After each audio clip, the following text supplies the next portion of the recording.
成最濃。你哋知唔知點解 Chunchun rice noodles are called the belly of rice 嘅？靚女啊，你哋過嚟睇真啲。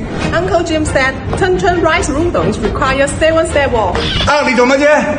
Step 1就係 selecting the rice 啦。選米啊，好關鍵噶，一定要放嗰啲米咧，起碼咧就要半年蒸上嚟嘅粉咧就爽又滑。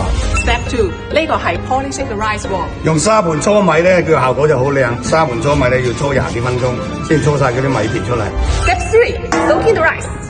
唔使急，慢慢嚟，要浸夠時間咧，有啲粉先至靚夠爽夠滑。Step 4仲有 grinding the paste 喎。太快啦，1分鐘唔能夠超過60轉嘅，超過60轉咧，蒸完啲粉咧個效果就唔靚唔好食噶啦。Step 5就係 adjusting the paste 啦。好啦，唔好加咁多啦，加得多啊，嗰啲粉唔爽唔滑唔好食噶。Step 6我哋 steaming the noodles 啦。蒸粉咧就好似拍拖咁，個時間咧同埋個火候咧一定要啱啱好。Step 7終於到 cutting the noodles 啦。每條兩英英仲大過詠春拳。無論係 pan fry、steam or stir fry, they are all great。但係記住啦 ，the soul lies in eating them hot。記住啦，新鮮粉啊，唔係快餐嚟㗎。Passing down through 3 generations that Chunchun rice noodles have long been the Huang family's embodiment of meticulous craftsmanship. 記得趁熱點讚喎。